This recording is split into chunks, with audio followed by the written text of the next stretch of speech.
संविधान क्या है ये समझने के लिए भी और संविधान क्या है ये समझाने के लिए भी, तो फिर मैं किस संविधान की बात करूं? गाली देता है अंबेडकर जी को। अब मैदान में उतरना पड़ेगा कि यदि संविधान ही नहीं रहा। देश नीति केवल सच्ची और पक्की खबरें। अभी लगातार मैं सुन रहा था, बहुत सारे लोग संविधान पे काम कर रहे हैं। संविधान क्या है ये समझने के लिए भी और संविधान क्या है ये समझाने के लिए भी मुझे बहुत खुशी हो रही कि इतने सारे लोग उसमें लगे हुए हैं। लेकिन मेरी चिंता यह है कि यदि संविधान ही नहीं रहा, संविधान ही बदल दिया गया, संविधान के जगह दूसरा कोई चीज लेके कोई आया,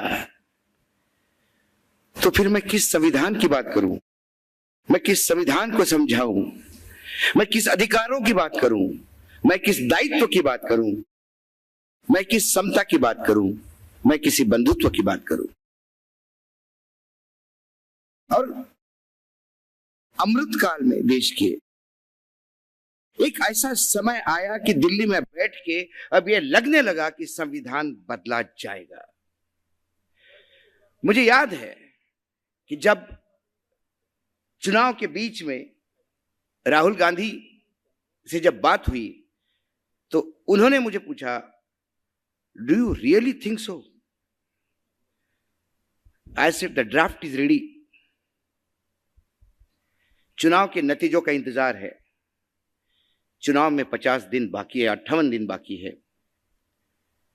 प्रयास करें कि संविधान अभी बचाओ, बाद में संविधान लोगों तक पहुंचाओ। ये तो तब रहेगा जब संविधान बचेगा। और फिर एक जन जागरण शुरू हो गया। मैं पत्रकार हूं, भाषण देना मेरा काम नहीं। मैं लेख लिखता हूं, चीजों को विश्लेषित करता हूं, टीवी पे जाता हूं, 15 मिनट के कार्यक्रम होते हैं, यूट्यूब पे ज्यादा से ज्यादा आधे घंटे के कार्यक्रम होते हैं, सवाल जवाब होते हैं। लेकिन लोगों के बीच में जन जागरण करने की स्थिति तब आई जब मुझे लगा कि नहीं, अब मैदान में उतरना पड़ेगा, गांव गांव जाना पड़ेगा। और सबसे पहले मैंने गौतम बुद्ध नगर से शुरू किया, उत्तर प्रदेश से, और फिर लगातार भ्रमण चलता रहा। पूरा चुनाव में भ्रमण करता रहा, अलग अलग राज्यों में गया, अलग अलग कॉन्स्टिट्यूएंसीज में गया, अलग अलग फोरम पे बात की। कहीं युवा क्रांति दल था तो कहीं निर्भय मनोविचार मंच था। और एक ही बार बार गुहार लगाता रहा, लोगों से भीख मांगता रहा कि कुछ भी करे, ये मेरे संविधान को बचाना है। उसके बाद मैं कहता हूं कि यह निर्लज्जता का अमृतकाल चल रहा है। हमारे महाराष्ट्र के उप मुख्यमंत्री देवेंद्र फडणवीस निर्लज्जता की पराकाष्ठा करते हुए लोगों को बता रहे थे कि विरोधकों ने गलत प्रचार किया संविधान बदलने का। संविधान बदलने की बात कहां से आई भाई?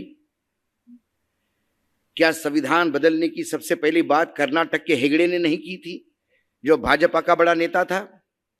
क्या संविधान बदलने की बात फैजापुर के जहां अयोध्या है वहां के लल्लन सिंह ने नहीं की थी, जो वहां चुनाव लड़ रहा था? क्या संविधान बदलने की बात अरुण गोविल ने नहीं की थी, जो मेरठ से चुनाव लड़ रहा था? क्या संविधान बदलने की बात प्रधानमंत्री के आर्थिक सलाहकार समिति के अध्यक्ष ने नहीं कही थी? पूरे अखबार में एक 8 कॉलम में लेख लिख के वो कहता है कि this is time to replace the constitution. गाली देता है अंबेडकर जी को और कहता है it was a replica of the British colonial laws. We have to go back to the drawing board. हमें वापस उसी स्थिति में जाना होगा और फिर से एक नया संविधान लिखना होगा। शायद उस कुपड़ को यह पता नहीं था, उस महामूर्ख को यह पता नहीं था कि यह संविधान जब बना तब कई बड़े देशों के बहुत अच्छे संविधानों का अभ्यास किया गया। कई देशों के संविधानों का निचोड़ है ये। इस संविधान के एक शब्द के लिए चर्चाएं हुई, सैकड़ों घंटों की चर्चा हुई। आप जाके पार्लियामेंट्री के लाइब्रेरी में जाके देखिए, ग्रंथ पड़े हैं उस डिस्कशंस के। झगड़े हुए, एक एक शब्द पे लोग अड़े रहे। एक एक बात पे बात होती रही, तब जाके ये संविधान बना। और जब ये बना तो ये विश्व का बेहतरीन संविधान आज भी माना जाता है। जब ओबामा भारत आए थे और उन्होंने एक किताब मनमोहन सिंह जी को दी थी गिफ्ट में, क्योंकि ओबामा भी पढ़े लिखे थे और मनमोहन सिंह भी पढ़े लिखे थे। आजकल के प्रधानमंत्री को किताब गिफ्ट दी तो उनको पता नहीं पड़ता कि उल्टा पकड़े या सीधा पकड़े। कुपड़ों की जमात बैठी है दिल्ली में, तो वो भी एक पढ़ा लिखा इंसान, इधर भी एक पढ़ा लिखा इंसान। जब उन्होंने किताब ली तो उस पर लिखा था from the oldest democracy to the biggest democracy. वही सीताराम येचुरी बैठे हुए थे। सीताराम येचुरी ने वो किताब का वो पन्ना देखा, mister president I don't agree to it. तो ओबामा ने हंसते हुए कहा, what's the problem, what's the big problem in that? बोला, we are the biggest democracy but you are not the oldest democracy. वो बोला, हाउ कम, ऐसा क्यों? उन्हें कहा, आपके मेरे देश में जब संविधान लागू हुआ तब मेरे देश के हर नागरिक को मतदान का अधिकार था, महिलाओं को भी मतदान का अधिकार था। आपके देश में तो मेरे देश में अधिकार प्राप्त होने के 12 साल बाद कालों को अधिकार दिया था मतदान का, और स्त्रियों को अधिकार तो यूरोप के कई देशों में 20 साल बाद मिला। पूरे विश्व के आगे की सोचने वाला यह संविधान था। लेकिन अभी डॉक्टर साहब ने जिक्र किया 25 तारीख के वो संभाषण का। वाकई वो भाषण जो है बाबा साहेब आंबेडकर का, वो कम से कम हमारे जैसे पत्रकार तो एक बार महीने में पढ़ ही लेते हैं, क्योंकि जब भी कोई सामने होता है इस देश में, जो कोई चीज घटती है, तो उस भाषण में लगता है कि इसमें जिक्र है। बाबा साहब ने भी उसमें एक डर दिखा दिया। उस भाषण में एक जगह बाबा साहब कहते हैं कि मुझे डर भी है। और डर किस बात का? उन्हें कहा, संविधान अच्छा बुरा नहीं होता, संविधान तो संविधान होता है। इस संविधान को लागू करने वाले यदि नेता लोग गलत आ गए तो इससे घटिया संविधान नहीं होगा, और अच्छे लोग आ गए तो इससे बेहतरीन संविधान नहीं होगा। और ये घटिया लोग कैसे आएंगे? इसके लिए क्योंकि जब आपको सत्ता मिलती है तो आप तानाशाह बनने लगते हैं। और तानाशाह क्यों बनते हैं? क्योंकि समाज में व्यक्ति पूजा शुरू हो जाती है। जब व्यक्ति पूजा शुरू हो जाती है तो आप एक तानाशाह खड़ा करते हैं, और वो फिर तानाशाह संविधान को अपने पैरों के नीचे रोनते हुए अहम ब्रह्मास्मि कहता है, मैं हूं भगवान। हमारे प्रधानमंत्री जी कह रहे थे चुनाव के दौरान, मैं बायोलॉजिकल नहीं हूं, सीधा ऊपर से टपका हूं। मैंने वर्तमान में पूरे भारतवर्ष में अपने मां बाप का इतना घोर अपमान करने वाला इंसान नहीं देखा। चाहे गरीब हो, चाहे रईस हो, चाहे किसान हो, चाहे दलित हो, चाहे अगड़ा हो या पिछड़ा हो, अपने मां बाप की इज्जत करता है। जो अपने मां बाप को डिसोन करे, बोले कि मैं पैदा ही नहीं हुआ इनसे, सीधा भगवान ने भेजा मुझे। जो आदमी अपने मां बाप की इज्जत नहीं कर सकता, वो देश की इज्जत क्या करेगा?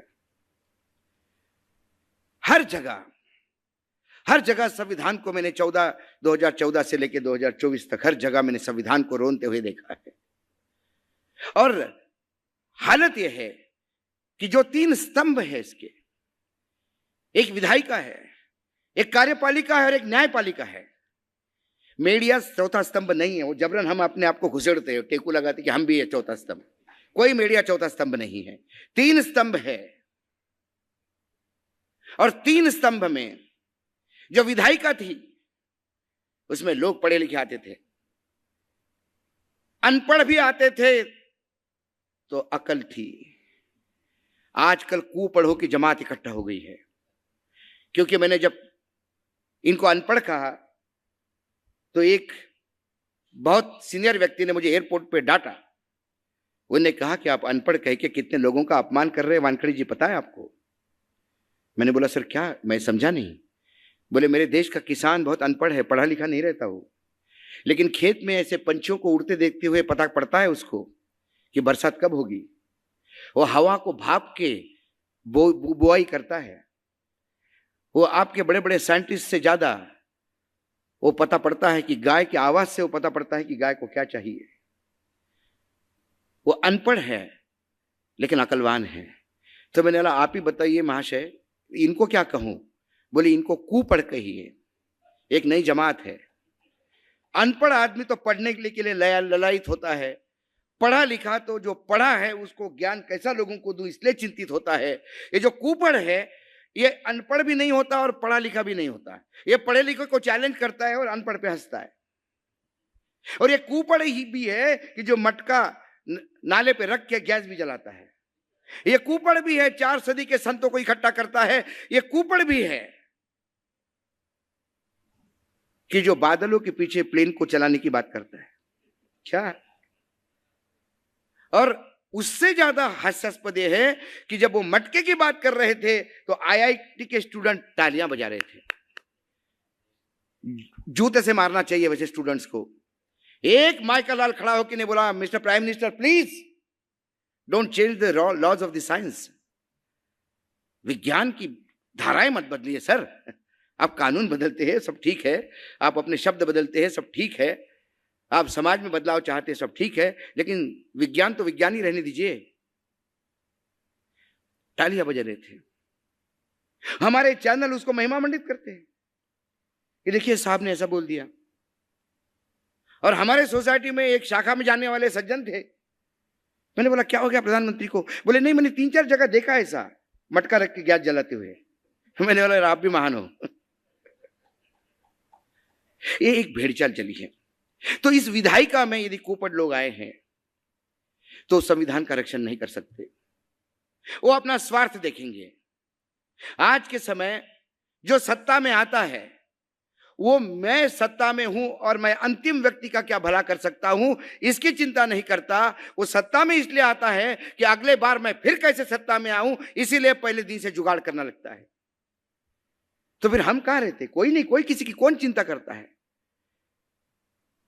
आंबेडकर, शाहू, फुले, अंतिम व्यक्ति, मेरा किसान, धरती पुत्र, ये सारे शब्द चुनाव के समय निकलते हैं और चुनाव के बाद बंद हो जाते हैं। कोई उसका पूरा समय कोई उसकी चिंता नहीं करता।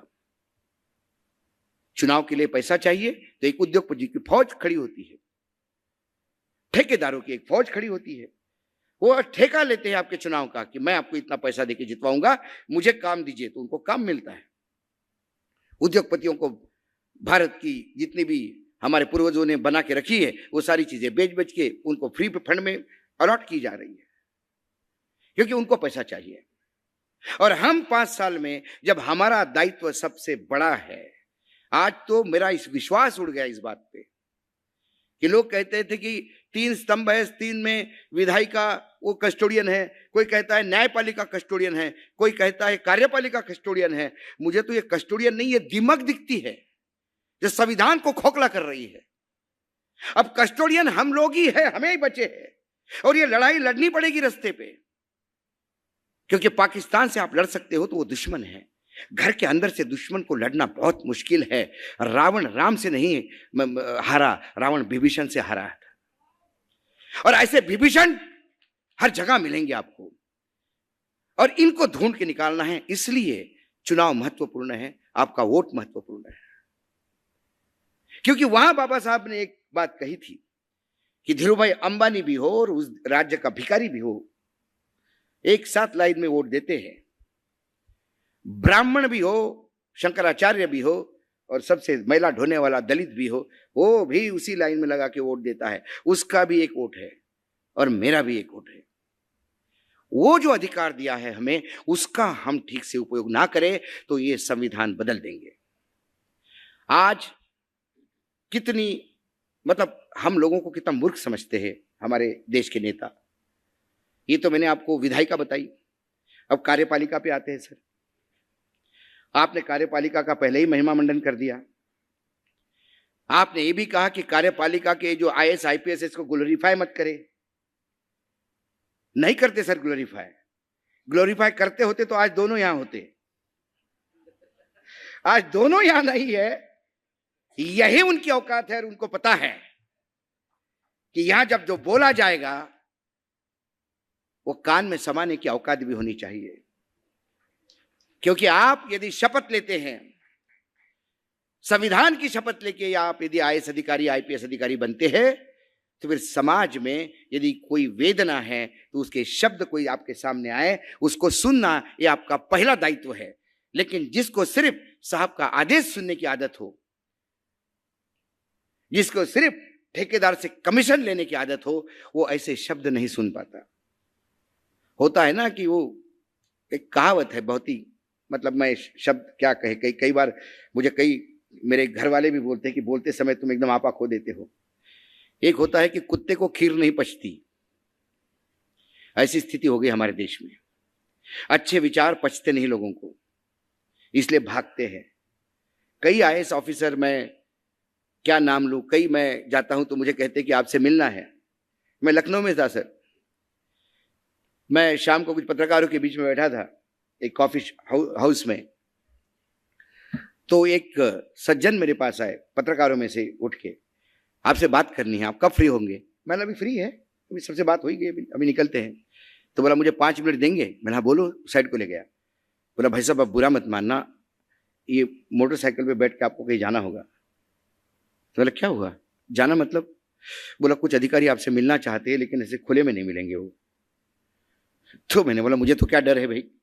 नहीं, बोले आपकी पूरी सिक्योरिटी। मतलब मुझे क्या डर यार, मैं तो वैसे ही घूमता हूँ, पूरे देश घूमता हूँ, और मैं यूपी भी जाता हूँ और बिहार भी जाता हूँ। मैं बिहार में अभी पिछले सप्ताह बिहार में 28 जुलाई को मैं बिहार में गया और पटना में नीतीश कुमार के घर से 1 किलोमीटर के दायरे में मैं बता के आया कि आपने जब वहाँ एक प्रवक्ता ने कहा कि वैशाली ये जन्मभूमि है डेमोक्रेसी की, हमें गर्व है। मैंने बोला तुम्हें शर्म होनी चाहिए, तुम बिहारी हो। आज बिहार ये लोकतंत्र पे गाली है। 6 महीने में आदमी इधर से उधर मेंढक जैसा कुत्ता है और तुम हर मुख्यमंत्री बनने की शपथ पे ताली बजाते हो। शर्म नहीं आती तुमको वैशाली का नाम लेते हुए? ये मैं जाके, हम तो डर नहीं लगता। तो मैं मोटरसाइकिल पे बैठ के गया, तो जो अधिकारियों के बंगले होते हैं सर, उसके पीछे की एक लेन होती है कचरा वगैरह फेंकने के लिए, और वो किचन में रास्ता निकलता है, उधर कॉरिडोर और फिर किचन। तो वो मोटरसाइकिल वाले ने उतारा मुझे, वो कचड़े वाले रास्ते से ले गया। वो दरवाजा खुला, अब इधर जाओ। मैं गया तो किचन में, मैं समझ में नहीं आया। तो किचन में वो सर्वेंट था, बोला सर इस साइड से।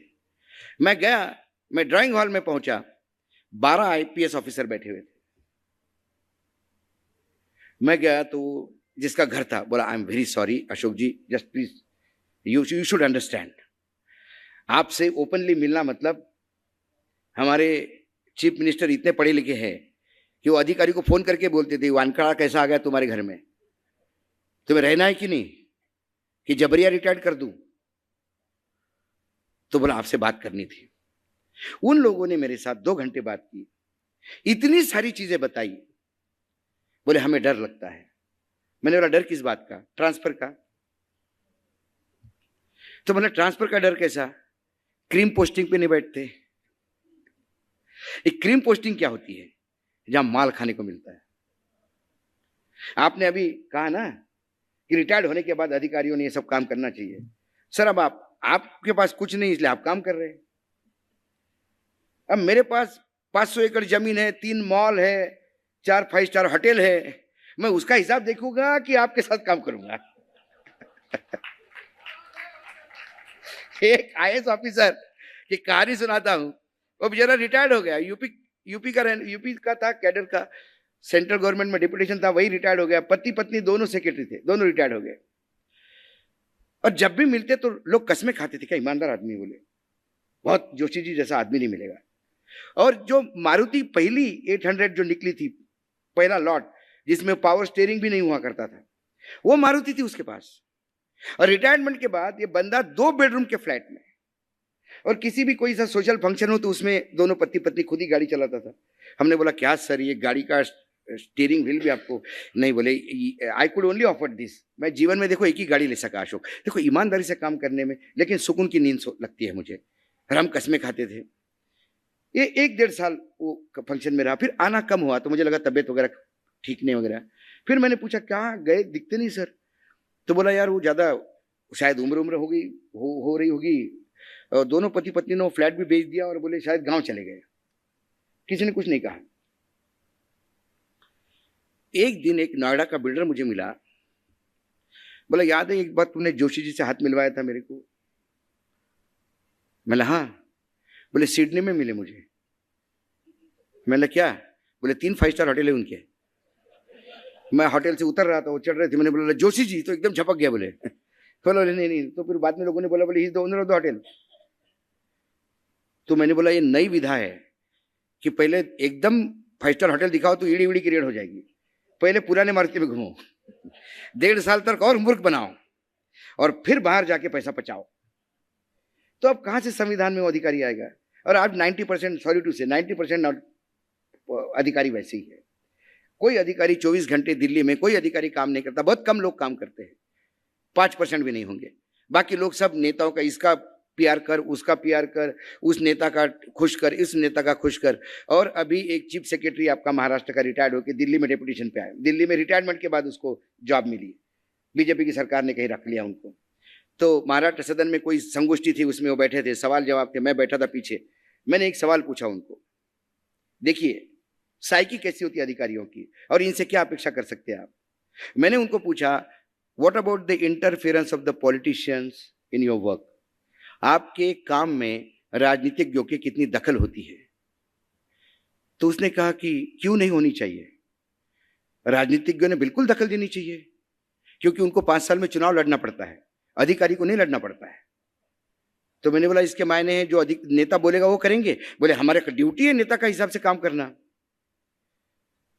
दुर्भाग्य है वो महाराष्ट्र की चीफ सेक्रेटरी थे, मुझे शर्म आ रही थी कि मैं मराठी हूं। अधिकारियों का काम नेताओं के हिसाब से चलना नहीं है। नेता जिसे एग्रीकल्चर मिनिस्टर बनाया जाता है, उसने कभी जीवन में भुट्टा कहाँ लगता है पता नहीं, उसको मूंगफली कहाँ लगता पता नहीं, वो अपनी नई नई विम्स करता है, तो अधिकारी उसको बोलता है। खासकर पीएस टू मिनिस्टर है, उसका एक काम है कि नहीं सर ये आप नहीं कर सकते, ये कानूनन गलत होगा, संविधान अलाउ नहीं करता, ये अपने जुरिडिक्शन में नहीं है, ये करेंगे तो इसमें कोर्ट के 2 रूलिंग आए हैं सर पहले, ऐसा नहीं कर सकते। लेकिन नेता बोलते अधिकारी को तुम काय के लिए आईएएस हो, इसको बिठाओ कैसा भी करके और करो मैंने जैसा कहा वैसा। और ऐसे करने वाले हैं तो ये लोग पामेरियन हो गए हैं, सत्ता के दरबार में पूंछ हिलाते हुए अपने मालिकों के चरण चाटते हैं। इससे ज्यादा मेरे पास बोलने के लिए नहीं है। अब आइए न्यायपालिका। न्यायपालिका में कई जगह हमको लगता है, क्योंकि हम भी कई बार अपने मुंह की खाते हैं, एक केस चलता है, केस की रोज रिपोर्टिंग आती है और हम शाम को कहते हैं कि सैल्यूट करते हैं, संविधान के रक्षक के रूप में डीवाई चंद्रचूड़ चढ़े हैं, तो क्या टिप्पणी की, क्या बेहतरीन बोला। रोज टिप्पणियां होती है, हम प्रोग्राम पे प्रोग्राम करके कसीदे पढ़ते हैं, और जब ऑपरेटिव जजमेंट आता है तो फिर लगता है कि ये क्या बोला था 3 दिन से ये क्या हो गया। और लेटेस्ट उदाहरण कल का उदाहरण, एक वकील जाता है हाई कोर्ट में कि ये जो बंद पुकारा है महाविकास आघाड़ी ने ये गैर कानूनी है। ये दोपहर को एप्लीकेशन जाती है हाई कोर्ट में, आदरणीय जज साहब कहते हैं कि हमको इसमें मत लाओ, don't drag us into this politics, हमारा कोई लेना देना नहीं इससे, सरकार वो चला रहे वो बंद कर रहे उसमें हम क्या कर सकते हैं, हम कुछ नहीं करेंगे। फिर वो कहता है सर सुनना पड़ेगा। अच्छा फिर शाम को सुनते हैं। ये सब नौटंकी थी यदि मैं कहूं तो, और मैं रिस्पॉन्सिबिलिटी से बोल रहा हूं और ये रिस्पॉन्सिबिलिटी ओन अप कर रहा हूं। जिस मंच पे बोल रहा हूं उस मंच का कोई इसमें ये नहीं है। यदि मैं जज साहब के बारे में टिप्पणी कर रहा हूं तो व्यक्तिगत रूप से कर रहा हूं, और अशोक वानखड़े आने वाले हर उस मुसीबत को झेलने को तैयार है। उन्होंने ये शाम को दिया जानबूझ के डिसीजन ताकि आप सुप्रीम कोर्ट में नहीं जाए, और हाई कोर्ट के जज का डिसीजन सुप्रीम कोर्ट के जज के डिसीजन की धज्जियां उड़ाता है। शाहीन बाग का आप देख लीजिए क्या हुआ। शाहीन बाग के समय क्या था सुप्रीम कोर्ट का रूलिंग शाहीन बाग के समय, कि विरोध का अधिकार है और ये फंडामेंटल राइट है टू अपोज, आप ये नहीं छीन सकते। शाहीन बाग का आंदोलन खत्म नहीं कर सकता सुप्रीम कोर्ट। ये सुप्रीम कोर्ट ने कहा, सुप्रीम कोर्ट वैसा परिभाषित करता है या ऐसा परिभाषित करता है, फंडामेंटल राइट है हमारा।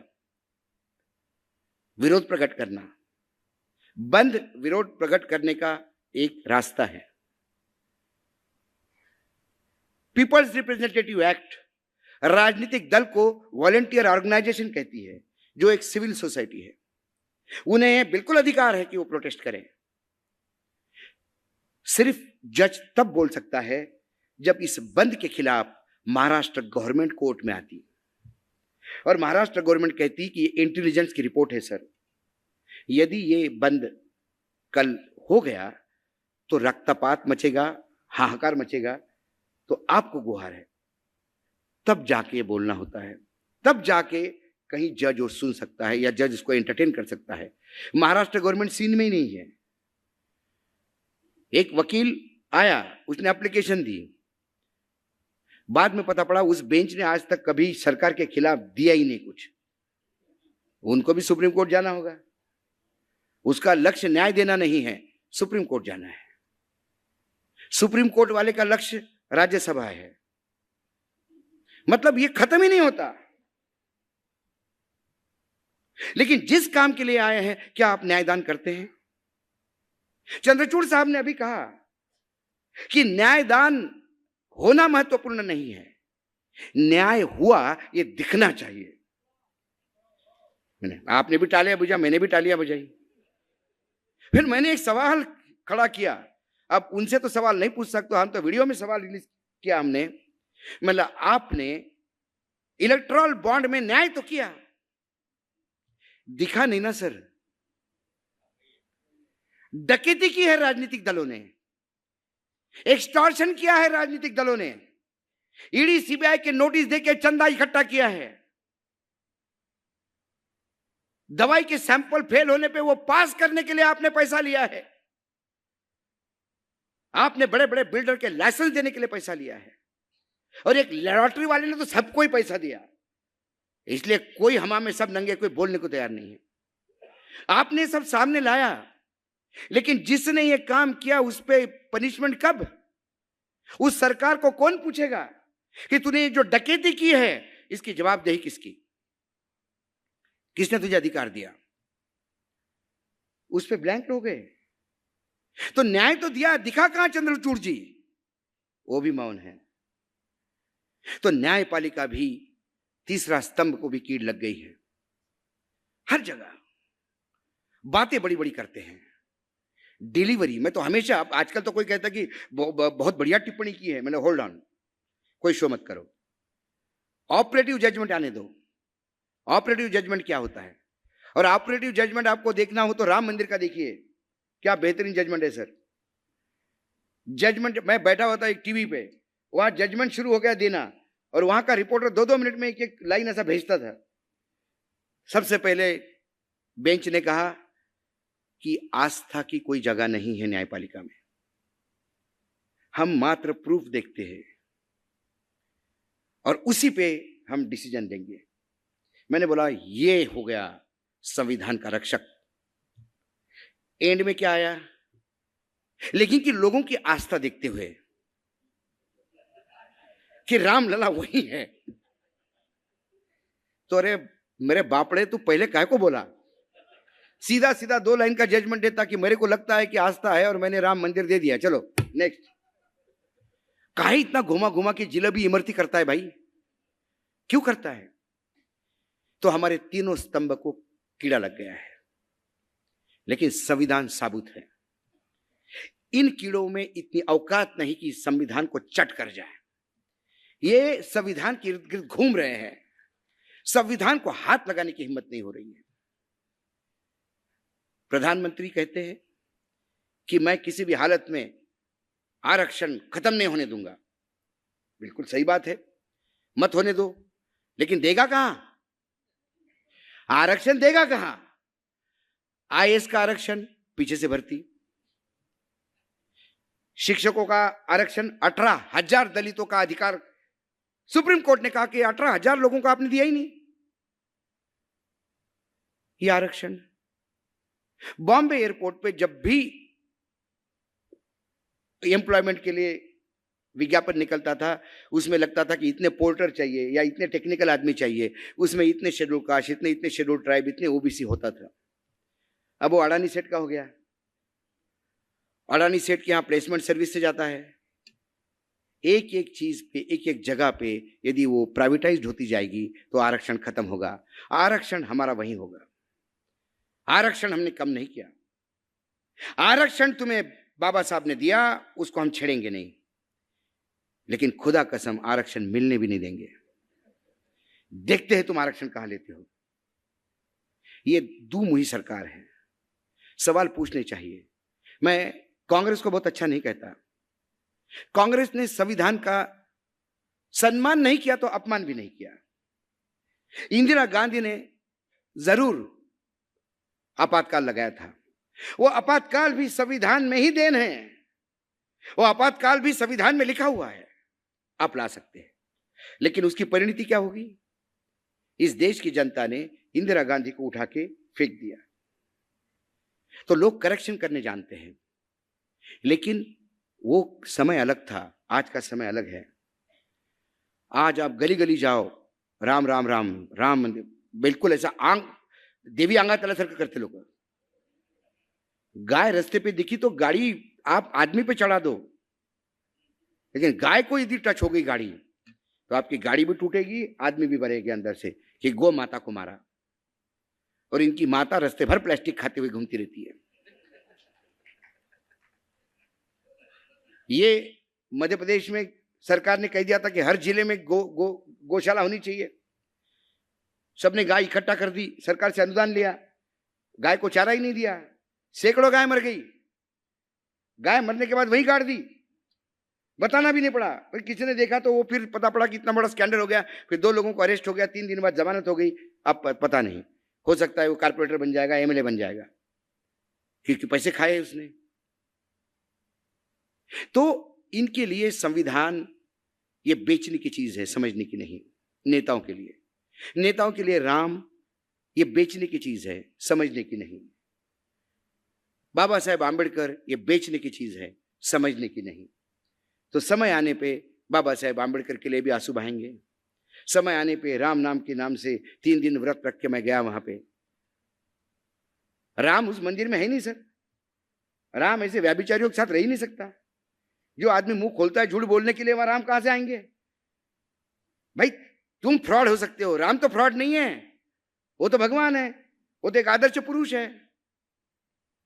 और वाल्मीकि रामायण में तो राम भगवान है ही नहीं, फैक्ट है। वाल्मीकि रामायण में एक आदर्श पुरुष की कहानी है। बाद में राम को भगवान का दर्जा दिया गया। तो हमारे यहां हम आंबेडकर साहब को भी भगवान का दर्जा देते। भगवान कौन होता है? भगवान जो गरीबों की पीड़ा सुनता है। भगवान कौन होता है? जो उसको पुकारता है, उसके मदद के लिए आता है। तो एक भगवान देके गया ना हमको संविधान। हमें कोई भी प्रश्न हो, पुकारो, संविधान आएगा, आपकी मदद करेगा। लेकिन फिर हमें पुकारना होगा, हमें बोलना होगा। हम भी बट गए हैं, हम भी जातिवाद में बैठ गए हैं। हम किसी में बैठ गए, किसी का नाम आंबेडकर है तो आंबेडकर आंबेडकर, चलो वो बोलता है तो उसी के पीछे चल गए। अरे भाई, महात्मा गांधी का बेटा महात्मा गांधी होना जरूरी थोड़ी है। सचिन तेंदुलकर का बेटा थोड़ी ना क्रिकेटर हुआ। तो आंबेडकर जी का बेटा जरूर थोड़ी है कि वो भी वैसा ही हो। आंबेडकर जी की महानता उनके लिखे हुए किताबों में, प्रकट किए हुए विचारों में और संविधान में एक संयुक्त रूप से दिखती है। वो है आंबेडकर। सिख समाज को मैं बहुत मानता हूं एक चीज के लिए। अंतिम गुरु ने कहा कि इसके बाद कोई गुरु नहीं होगा। ये बंद करो, ये गुरु का जन्म, फिर उसको वो गुरु, फिर वो जाएगा तो दूसरा गुरु, 10वां गुरु, 11वां गुरु, बोले कोई गुरु नहीं। ये ग्रंथ है, यही गुरु है। आंबेडकर जी ने भी बोला कि अभी कोई आंबेडकर नहीं, ये संविधान है, यही आंबेडकर है। तो आंबेडकर के नाम से जितने घूम रहे वो सब फर्जी है, ये जान जाइए आप। क्या जो आंबेडकर का नाम लेते हैं उनको पूछिए कि आंबेडकर को क्या जानते हैं आप। हमारे जादव साहब ने इतनी बड़ी बड़ी किताबें लिखी साहब आंबेडकर पे। एक दिन मैंने उनको पूछा, मैंने बोला आप प्लानिंग कमीशन में भी है, आप इसमें भी है, आप इतना ट्रैवल करते हैं। मैंने बोला मैं भी लिखना चाहता हूं, मुझे सिर्फ जगह बता दीजिए, किताब लिखने का समय कहां से निकलता है। है ना, फालतू की बात करते, बोले नहीं बता दो मुझे, क्योंकि मैं भी सुबह से शाम तक लगा रहता हूँ काम में, मैं भी बाद में सोचता हूँ, फिर लोग मुझे कहते हैं कि तुम पागल हो, तुमसे ज्यादा बिजी यादव साहब रहते हैं, देखो इतनी बड़ी बड़ी किताबें लिखते हैं, हर 3 महीने बाद एक किताब रिलीज होती है उनकी। ऐसे लेखक भी है, वो भी आंबेडकर को बेचते हैं। आंबेडकर की लिखी हुई भाषण को रख के और अपनी 2 टिप्पणियां रख के लोग बड़े बड़े किताबें लिखते, लोग नेता हो गए, लोग लेखक हो गए। अरे आपके आचरण में आंबेडकर कहां है? आंबेडकर की किताब नहीं लिखी खोबरागढ़ी जी ने, मैं इसलिए नहीं कहूं मंच पे है ये, लेकिन आंबेडकर के सबसे ज्यादा पहले प्रतिनिधि मैं इनको मानता हूं, क्योंकि रिटायरमेंट के बाद आराम से आदमी जिंदगी जीता भाई, क्या कमी थी? एक सदनी अधिकारी है, अपनी रिटायरमेंट की आती है, इज्जत है समाज में। इसके बावजूद यदि लगातार ट्रैवल करते हैं, संविधान के लिए बोलते हैं, ये आंबेडकर है, फर्जी लोग आंबेडकर नहीं है। इसलिए व्यक्ति पूजा, बाबा साहब ने अपने भाषण में 25 तारीख के भाषण में बोला था कि व्यक्ति पूजा ही तानाशाह पैदा करेगा, और मोदी है तो मुमकिन नहीं तानाशाह पैदा किया। लेकिन धन्यवाद देता हूं मैं इस देश को, इस देश की जनता को धन्यवाद देता हूं मैं कि 240 पे रोक के संविधान बचा लिया। यदि 370 जाता तो ना आप यहां होते ना मैं यहां होता। हम सब शाखा में सुबह उठ के काली टोपी पहन के नमस्ते सदा वत्सले मातृभूमि कहते होते। मेरा उसको भी विरोध नहीं, लेकिन कोई भी चीज थोपो मत। बाबा साहब ने मुझे अधिकार दिया है, मैं कोई भी धर्म, कोई भी जाति, जैसा जीना चाहता हूं वैसा जी सकता हूं, तब तक जब तक मेरे जीने से दूसरे को तकलीफ नहीं होती, तब तक वो अधिकार मुझे दिया है। तो मुझे जीने दो, मुझे जीवाओ मत अपने हिसाब से कि तुम राम मंदिर नहीं गए तो तुम देशद्रोही हो गए। राम हमने बोला और तुम राम के प्राण प्रतिष्ठा में नहीं आए। अरे भैया 143 करोड़ लोग हैं, उस दिन वहां 2 लाख लोग आए थे, बाकी देशद्रोही हो गया, रामद्रोह हो गया। ये राम हमको बताएंगे? इनके बाप को मालूम है राम क्या है? राम शबरी को पूछो कहां है। राम केवट में पाया जाता है। राम वो है, रावण के मरणासन्न स्थिति में अपने भाई को आदेश देता है, पृथ्वी पे सबसे ज्ञाता इंसान जा रहा है, उसके चरणों में बैठ के ज्ञान ले। यह है राम। तुम लोगों को जेल में डालते हो, राम का नाम लेते हो। ये राम को भी अपमानित करते हैं, ये हर एक को अपमानित करते हैं जिनका नाम इनके मुंह से निकलता है। लेकिन किसी ने मुझे अभी कल ही में नागपुर में एक सब्जेक्ट था कि 2024 के निर्णय के बाद क्या हुआ, दिल्ली क्या कहती, दिल्ली कैसी है। तो मैंने कहा कि हम सब किसान हैं, घर में गाय बैल भी होते हैं, गाय भी होती है। तो मैंने एक उदाहरण दिया कि 2014 में गुजरात के गिर के गाय ने एक बछड़ा दिया। बछड़ा नया था, प्यारा था, दुलारा था। अब छोटा बछड़े के साथ हम खेलते हैं, वो किधर भी मुंह मारता है, कभी बकेट ढोल देता है, तो कोई बछड़े को मारता नहीं, उसको संभल के खींच के ले आता है। वो बछड़ा बड़ा होते होते बड़ा हो गया 10 साल में। अब उसकी आदत गई नहीं, वो उठ के किसी को भी सींग मारने लगा, किसी को भी लात मारने लगा।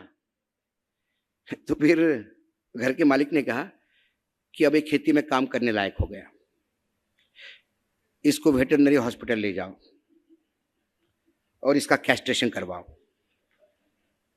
बैल कैसे बनाते पता है ना आपको? 2024 में भारतवर्ष के लोगों ने इस सांड को बैल बना दिया।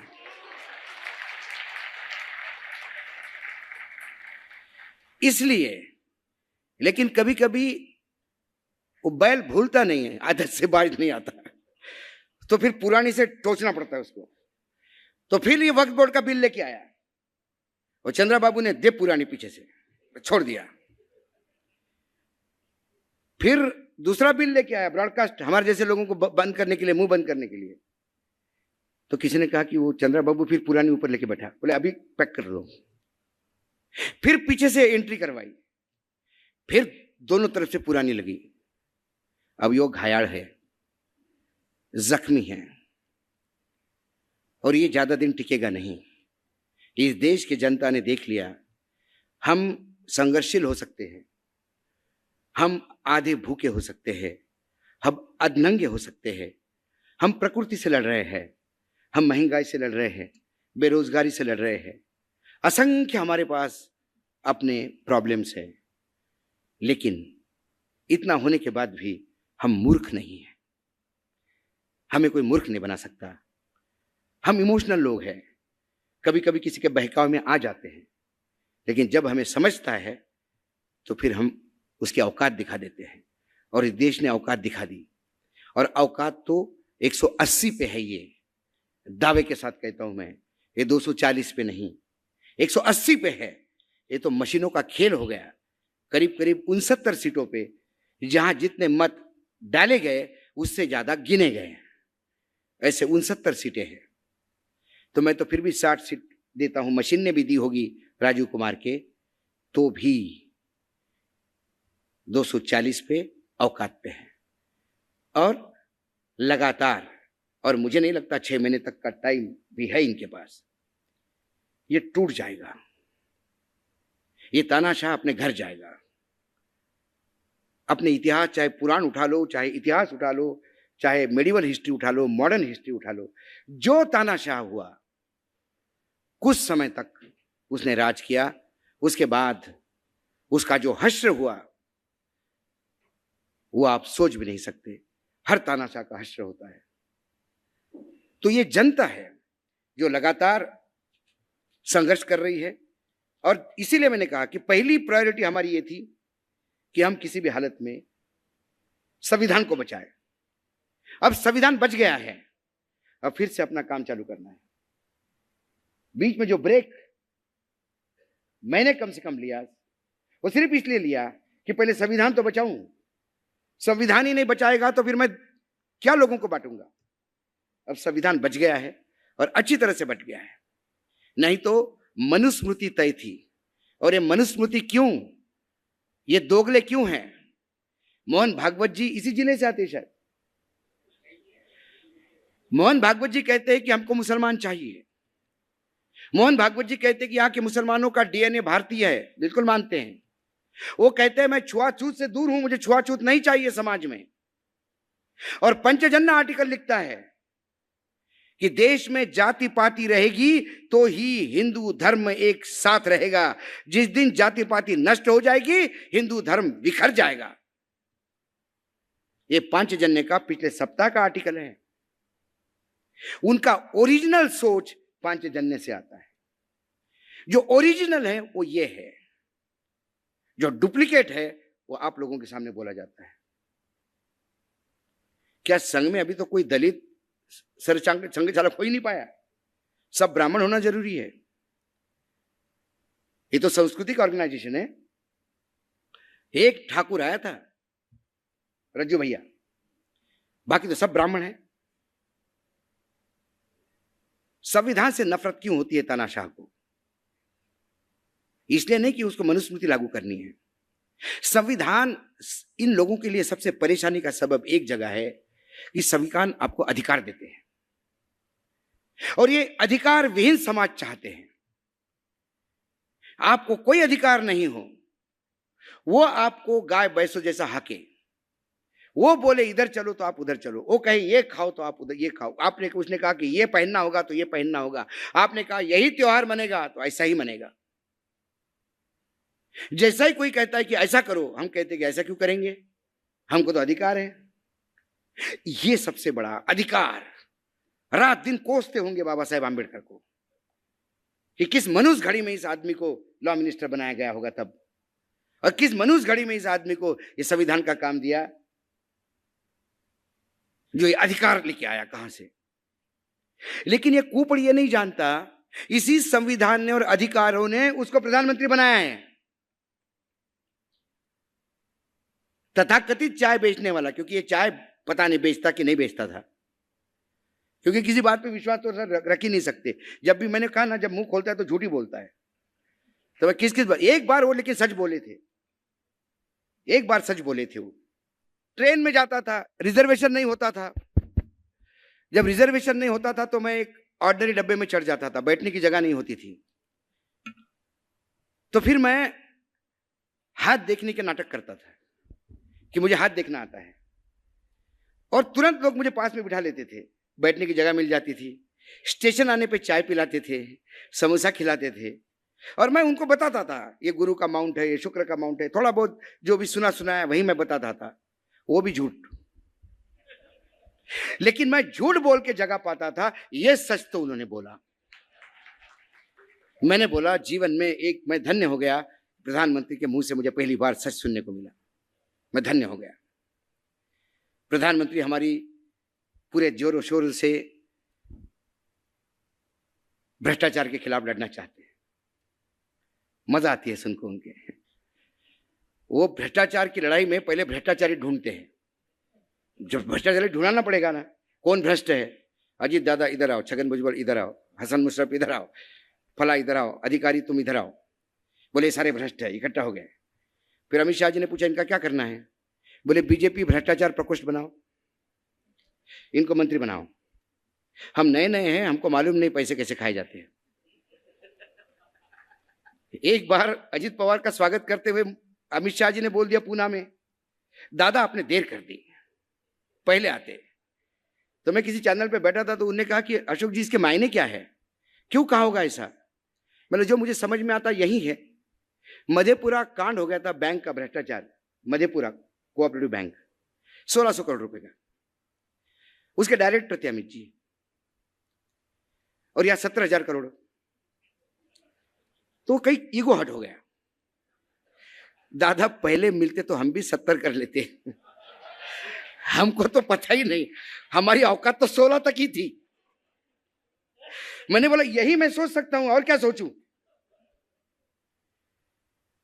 ये स्त्री के लिए लड़ना चाहते हैं, स्त्री मां मेरी आंखों में से पानी, वाह वाह। लेकिन जब ये राजदंड लेके उस नए पार्लियामेंट में जा रहे थे,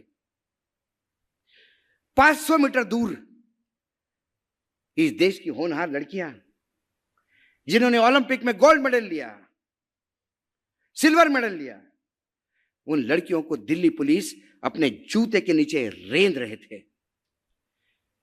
तब स्त्री के लिए इनका पसीना कहां था, क्योंकि वो लड़कियां भाजपा के एक गुंडे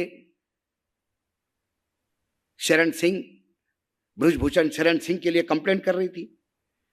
वो बाहुबली, मतलब गुंडा ही कहते हैं, बाहुबली ऐसे ही शब्द एक हिंदी में लेते हैं उनको, कहा कि बाहुबली है, महिलाओं पे ऐसे हमले करते हैं, बाहुबली कहां से हो गए। ये तो व्यभिचारी कीड़े हैं समाज के।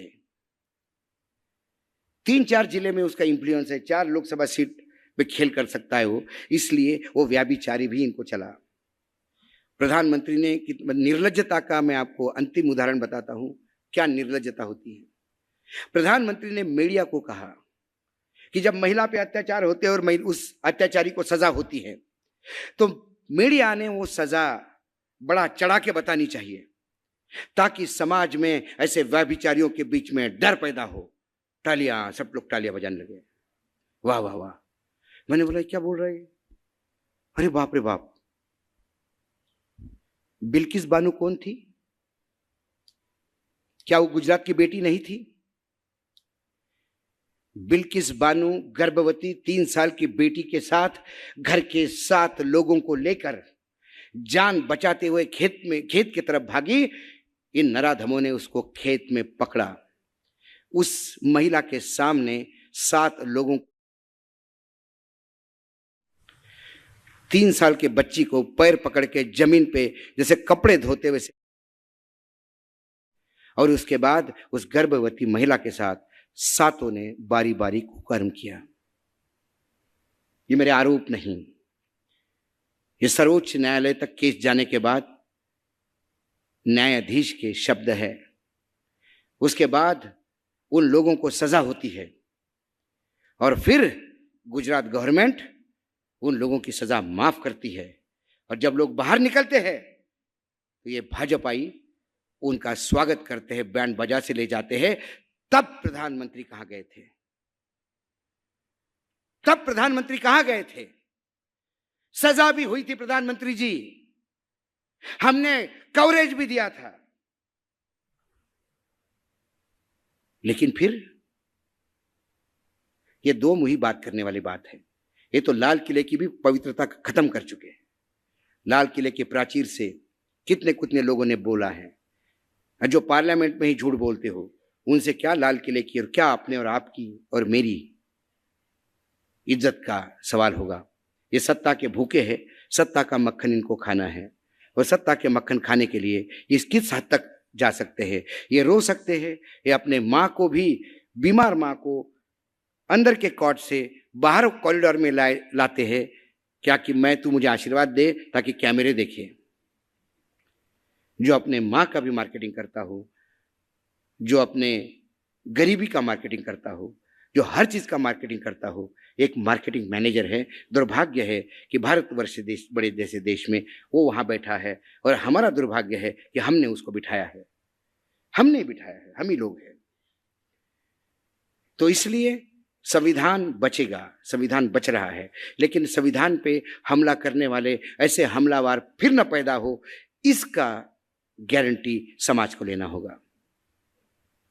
कब तक हम रहेंगे और कब तक डॉक्टर साहब रहेंगे और कब तक हम बोलेंगे? समाज को ये देखना होगा कि सांसद या एमएलए जो विधायक है, आमदार खासदार भगवान नहीं है, ये आपके नौकर है। उनसे पूछो, आंखों में आंखें डाल के पूछो, साहब साहब करते हुए उनके लिए चाय लेके मत दौड़ो। हमने उनको भगवान बना दिया है, पैरों के नीचे रखो उसको, उसकी औकात बता दो उसकी। तो मैं एमएलए हूं तो क्या हुआ, किसके भरोसे है? अब मैंने वोट दिया तो तू एमएलए है, तो काय का एमएलए रे?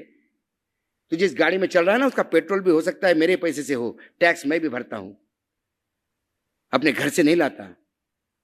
मैंने तो एक बार लिखा था सर कि जितने भी अपने खासदार है, इनको आईआईएम में लेक्चरर करके भेज देना चाहिए, क्योंकि पहली बार चुनाव लड़ता है, एफिडेविट देता है, दूसरी बार 5 साल बाद चुनाव लड़ता है, प्रॉपर्टी में 16 टाइम बढ़ोतरी होती है।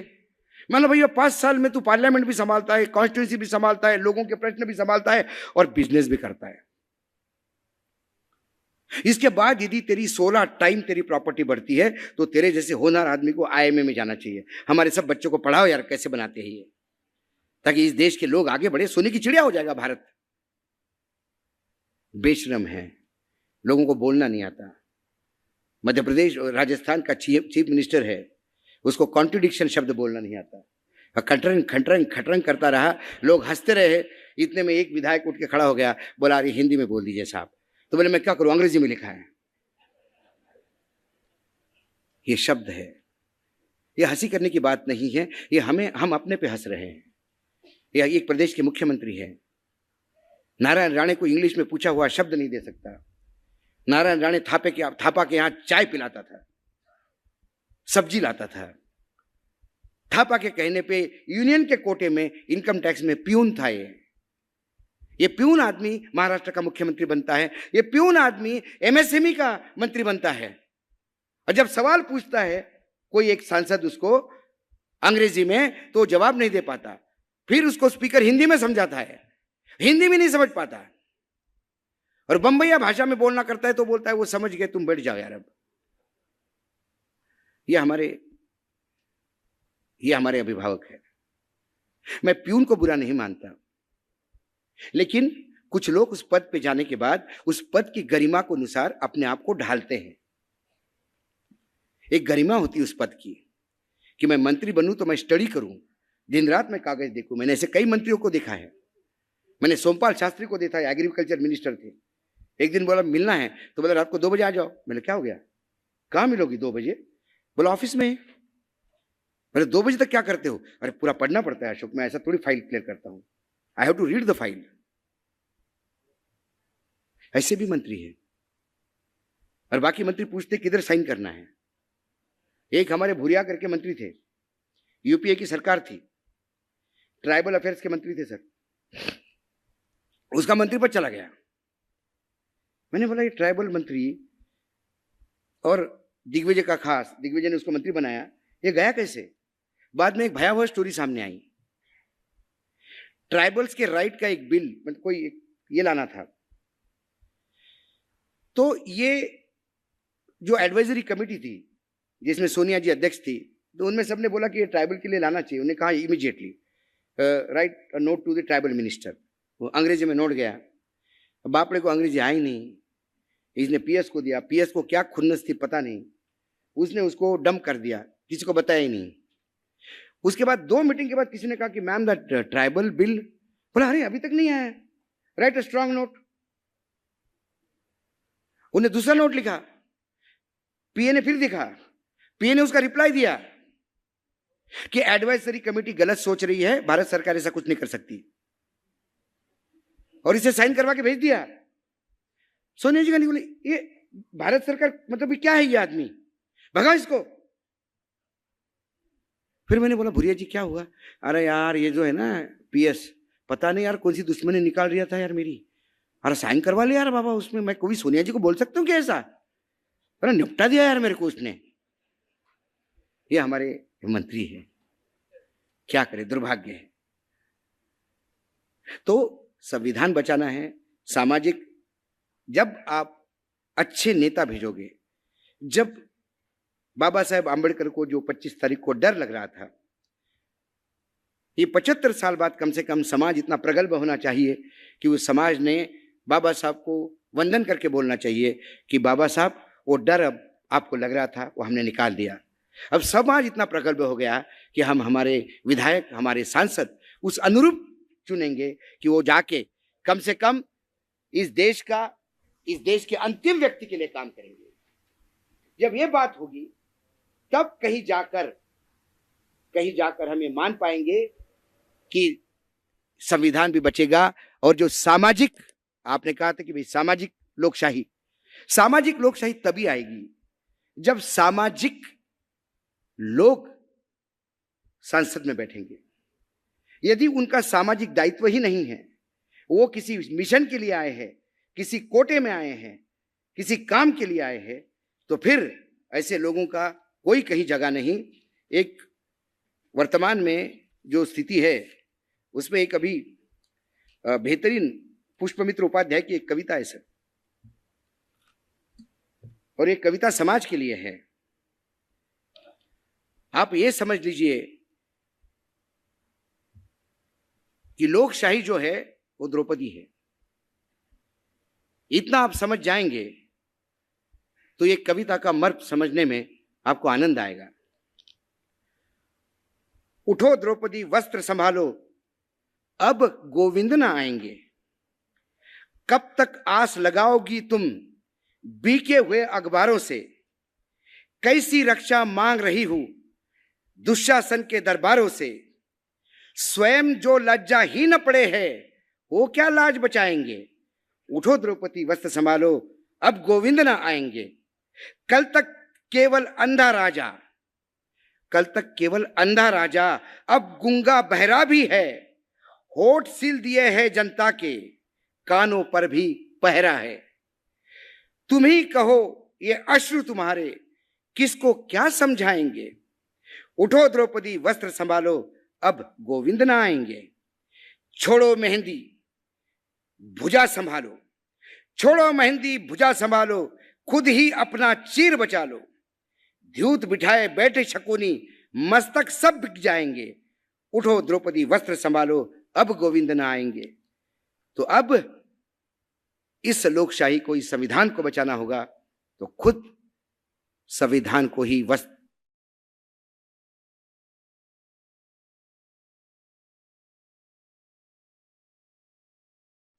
मैं कोई क्रांति करने की बात नहीं करता, लेकिन हमारी क्रांति होती है 30 सेकंड में जो बटन दबाने का हमको चांस मिलता है।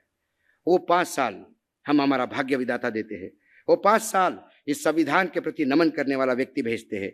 वो 5 साल इस संविधान की रद्दी बना के उसमें खुरमुरे बेचने वाला आदमी भी हम भेज सकते हैं। इस 5 साल में एक व्यभिचारी, दुराचारी, भ्रष्टाचारी भी हम भेज सकते हैं। ये 5 साल जब आप तय करोगे, आपका भविष्य आप तय करोगे। इस संविधान को बचाना होगा। मात्र संविधान समझने या संविधान के प्रति श्रद्धा दिखाने से काम नहीं होगा। आपको संविधान समझना होगा, तो ये सारी चीजें आपको करनी होगी। और जनता बुलंद है, मैं कहता हूं जनता सर्वोपरि है, जनता ही संविधान है, जनता ही सरकार है, जनता ही अधिकार है और जनता ही दायित्व है, जनता ही सुप्रीम कोर्ट है, जनता ही कार्यपालिका है, जनता ही विधायिका है। जिस दिन जनता को अपना दायित्व समझ में आ जाएगा, ये कचरा ऐसा साफ होगा कि आप भूल जाओगे कि ऐसा कचरा भी कभी इस पार्लियामेंट में बैठा हुआ करता था। और इसीलिए मैं कहता हूं बार बार, वो 5 सेकंड पढ़े लिखे हैं, अच्छे उम्मीदवार किसी भी राजनीतिक दल के हो, मानवीय उम्मीदवार, जिसको मानवीयता है, जिसका दिल पचिसता हो, जिसको कुत्ता भी यदि गाड़ी के नीचे आता है तो उतर के देखता है कि अरे मेरे हाथ से क्या हो गया, ऐसे इंसान को भेजो। इंसान मारने वालों को मत भेजो। गाड़ी चला के किसानों को रोनने वाले का बेटा यदि कल जेल नहीं जाता और उसका बाप गृह मंत्री बनता है, टेनी महाराज, इससे ज्यादा दुर्भाग्य क्या होता है। और ये टेनी महाराज क्या था सर, एक पुलिस ऑफिसर ने उस दिन मैं जो बताया था लखनऊ में, उसी ने मुझे बोला कि बोले जब टेनी महाराज आता है तो मैं बाहर चला जाता हूँ। मैं क्यों? बोले कैसा सैल्यूट करूँ उसको। ये नेपाल बॉर्डर पे इंडिया से यूरिया लेके जाता था नेपाल, और उधर से हार्ड डिस्क लेके आता था, इलेक्ट्रॉनिक आइटम, ये स्मगलिंग करता था। बोले इसको कई बार मैंने पकड़ के थाने में बहुत पीटा है। अब गृह राज्य मंत्री बना, नमस्ते करना पड़ता है, तो मैं छुट्टी लेके चला जाता हूं। ये भी हमारे देश में है, तो हमें इनसे सबसे दूर रहना है। पैसा, ताकत, बाहुबल, ये फर्जी है। मैं बार बार कहता हूं, जितना बड़ा तानाशाह उतना बड़ा डरपोक, जितना बड़ा दादा उतना बड़ा डरपोक। और ये मैं कहानी सुनाता हूं हमेशा, और कहानी के बाद ही खत्म कर दूंगा, क्योंकि मैं पत्रकार हूं, सभी टाइप के लोगों से मेरे संबंध है। अंडरवर्ल्ड के लोग भी मुझे बहुत उसी प्यार से जानते हैं, और वो भी मुझे फैन है, वो भी सुनते हैं। तो एक ऐसा ही अंडरवर्ल्ड का, बॉम्बे का बड़ा डॉन, उसने मुझे कहा कि खाना खाना है आपके साथ, आप चलिए। फिर मुलुंड कैसे एरिया में उसे किसी होटल को फ़ोन किया, वो होटल वाला भी बेचारा, उसने होटल खाली कर दिया। रात को 10 बज गए थे, हम गए, होटल में सिर्फ टेबल लग गई थी 3-4, बातचीत चलती रही। 1-2 एक्टर्स भी थे फिल्म इंडस्ट्री के, 1-2 डायमंड वाले भी थे, और सबको बता रहा था कि अशोक भाई को हम कैसा सुनते हैं। मेरे हाथ से चम्मच गिर गया, ठन ठन ठन आवाज आई। जैसे मेरे हाथ से चम्मच गिर गया, ठनान कर आवाज आई, वो डॉन झटके से उठ गया। सब लोग इधर उधर देखने लगे, भाई क्या हो गया, भाई क्या हो गया, कौन आया, किधर किधर से। मैंने चम्मच गिर गया। अरे क्या यार चम्मच गिराता है तू यार, फालतू की बात यार, ऐसा मत, कैसे वानखड़े जी कैसे चम्मच गिराते हो यार तुम। मैंने बोला चम्मच ही तो गिरा यार। जो चम्मच गिरने से डरे वो डॉन है ना। जो छोटे छोटे टायर फटने से हमारे प्रधानमंत्री घर से भागे थे, वो मैंने कहीं बताया था, तो वो सबको डराते हैं। तो डरपोक वो होते हैं जो अपने आप को दादा कहते हैं, अपने आप को शक्तिशाली कहते हैं, बाहुबली करते हैं। सच्चा आदमी, जो सर ने कहा, जिसका कैरेक्टर स्ट्रांग है, वो कभी नहीं डरता। आज हम खुल के बोलते हैं, नाम लेके बोलते हैं, न्यायपालिका पे बोलते हैं, कार्यपालिका पे बोलते हैं, विधायिका पे बोलते हैं, और नाम लेके बोलते हैं। हम नहीं डरते, क्योंकि हमारे पीछे कोई बैगेज नहीं है। हमारा अकाउंट चेक कर लो, हमारा पैसा चेक कर लो, और 10 साल में इन्होंने बहुत चेक किया, बहुत चेक किया। फोन टैप होता है, मतलब रोज करो, कौन सा धंधा करते हैं, रोज करो। जब आप अपनी जरूरतें कम रखोगे, जब आप का क्लीन कैरेक्टर होगा, भगवान भी 2 बार सोचेगा आपको उठाने के पहले। मैं बता दूं आपको, वो भी विचार करेगा, तो उठाऊं तो इसको किस लिए उठाऊं, कोई तो पाप करा होगा इसने, कुछ तो एक करा होगा। तो फिर इसीलिए मैं कहता हूं कि खुद को कर बुलंद इतना कि खुद खुदा बंदे से पूछे, बता तेरी रजा क्या है। और ये आप कर सकते हो, मैं अकेला नहीं, खोबरागड़े साहब अकेला नहीं, हम दोनों यहाँ पे है। हमारी ताकत आप लोग हैं, ऐसी ताकत देते रहिएगा, ऐसे ही अच्छे आयोजन में आते रहेगा। जो विचार आपको लगे, आपको बुरे लगे, गाली हमको दे देना, अच्छे लगे लेके जाना, समाज में बांटना, ये बांटने के लिए है। यदि आपने बांटा, लोगों तक पहुंचा, तो समझूंगा कि दिल्ली से चंद्रपुर आना सार्थक हो गया। धन्यवाद, जय भीम।